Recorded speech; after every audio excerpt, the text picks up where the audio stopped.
So, today we turn our attention to attachment and non-attachment. And today Suzuki Roshi on page 118 is discussing attachment and non-attachment. This is a question that comes up a lot in Zen and in Buddhist practice, the idea of attachment and non-attachment.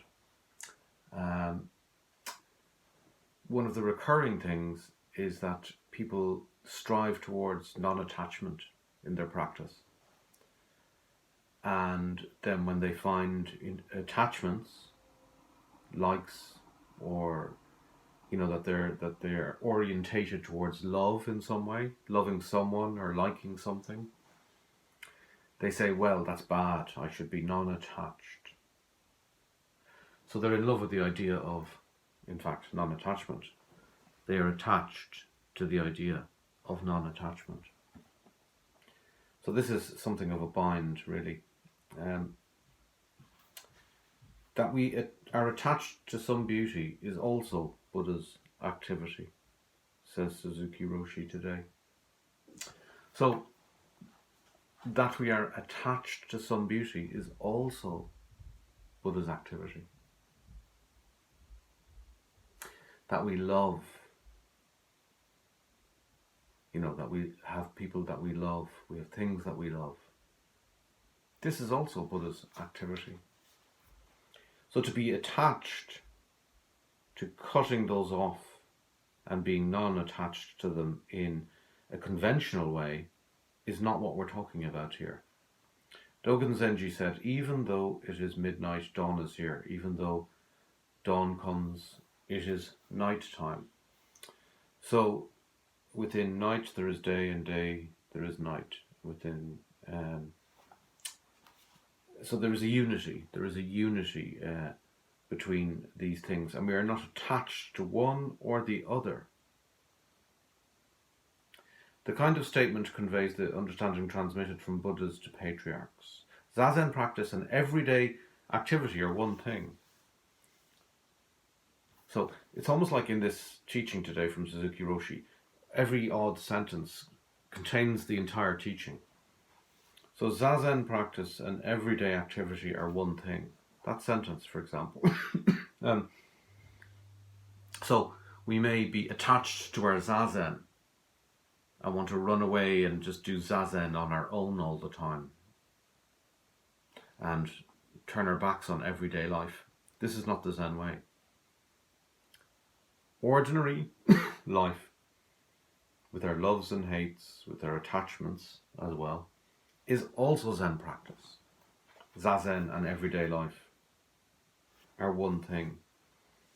We call Zazen everyday life and everyday life Zazen, but usually think, now Zazen is over and we will go about our everyday activity.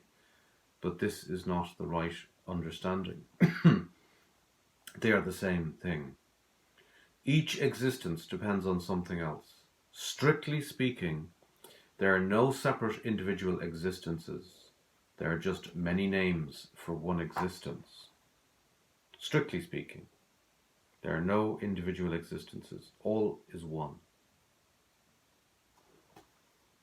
This is the viewing reality from the point of view of emptiness.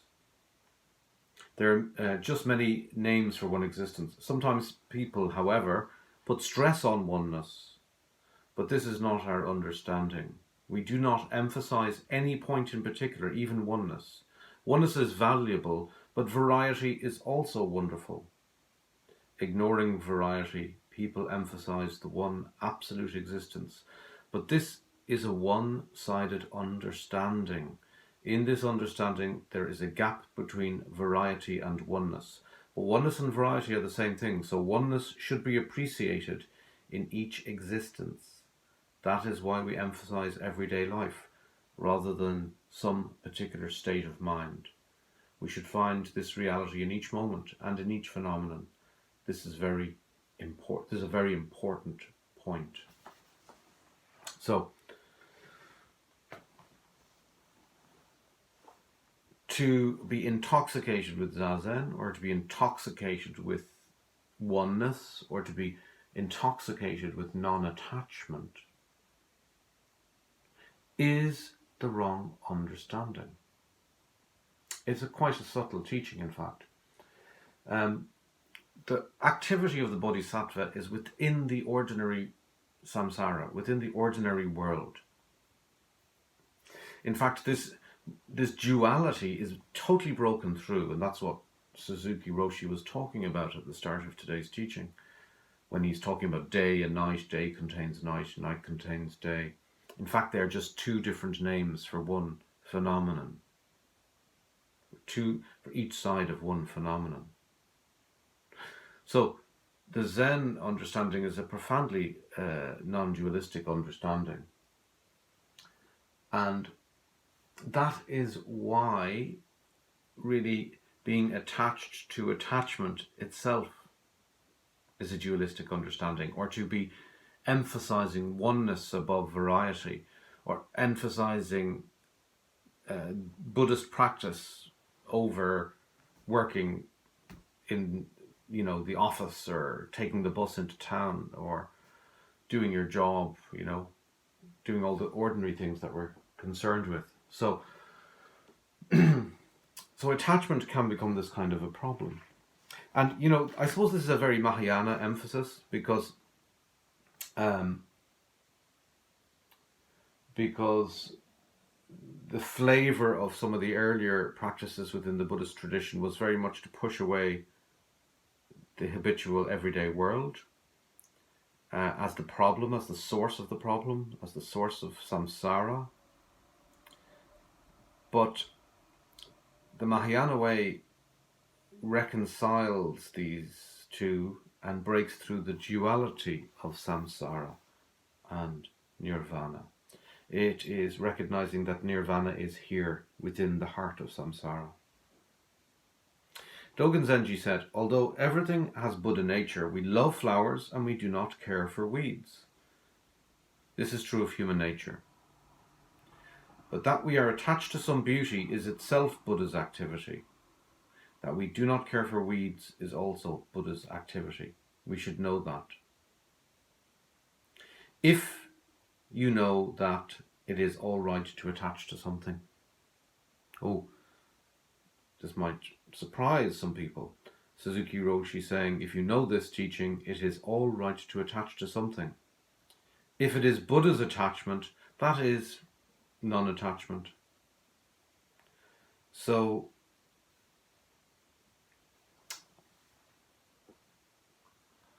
we love flowers and we do not love weeds. This is human nature. Dogen Zenji is referring to this in the teaching that Suzuki Roshi is referring to today. And this itself is Buddha's activity. Through some misdirection of the teaching, we might say we must not love flowers anymore. We must see that flowers are just the same as weeds because of oneness of reality. We will deny the variety and emphasize the oneness and say, I must view weeds exactly as I view flowers.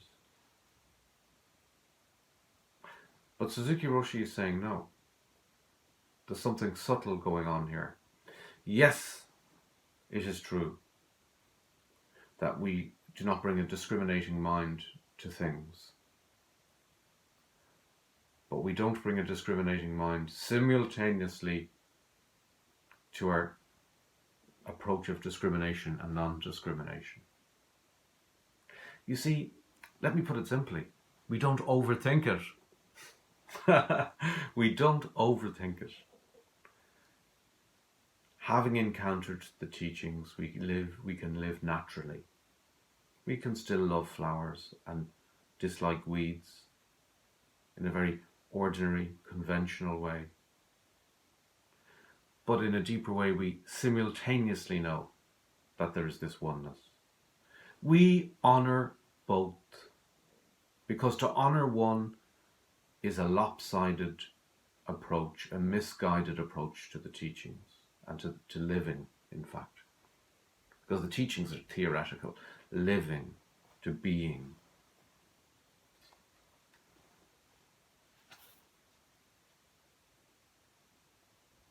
There's a very subtle difference between the usual way of accepting and our way of accepting things, says Suzuki.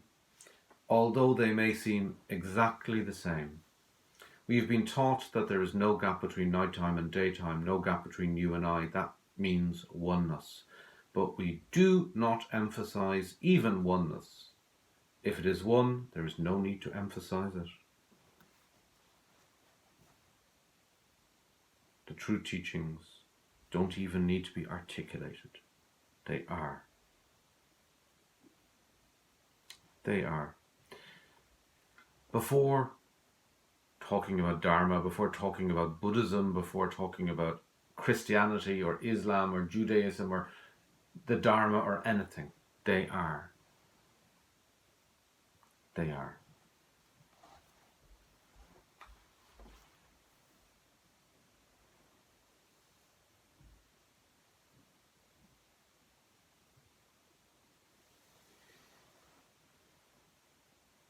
So we cannot put emphasis on one point only.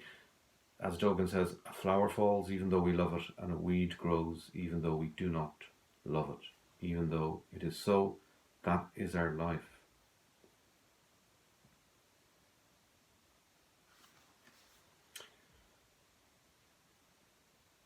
We do not emphasize anything. All we want to do is to know things just as they are. If we know things as they are, there is nothing to point at. There is no way to grasp anything. There is no thing to grasp. And he goes on again, we cannot put emphasis on any one point. In this way, our life should be understood, that then there is no problem. Because we put emphasis on some particular point, we always have trouble.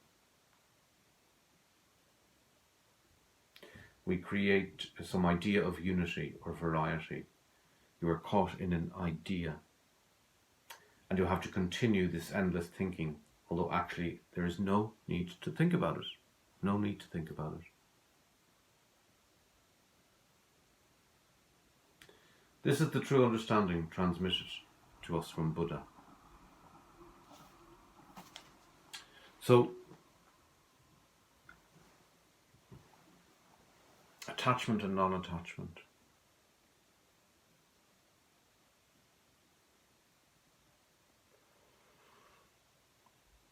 It's like, in a way, it's like the effort to be mindful, mindfully present. That once it becomes this effort, it becomes a new burden.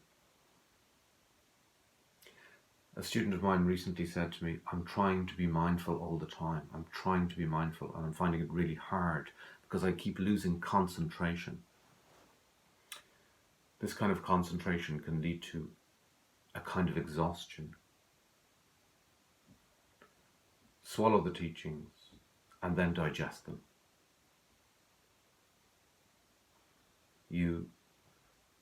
Our effort to be mindful comes out of an effortless space. It is not an effort to be mindful, a pointed concentration of exhaustion. It is an open, effortless mindfulness to this moment. And when the mind wanders as it does, and as it returns to being mindful again, this is the practice. The practice isn't steadfastly, unwaveringly exhausting ourselves by focusing on the present moment. The practice is effortlessly being in the present moment. And as that dynamic shifts and returns to the present moment, this is the practice. So there's a parallel here between a kind of steadfast commitment to non-attachment above attachment, and an effortless and open understanding of the teachings that can contain the non-dual truth of things as they are, that we love flowers and do not love weeds. Suzuki Roshi is teaching us what Dogen taught us all those years ago today. So let's leave it at that today. Next time we meet, we'll move on to calmness on page 121. So thank you so much for your practice and for being with me today, and enjoy your zazen. Sit zazen every day, but get out there, live your life as well. Thanks very much.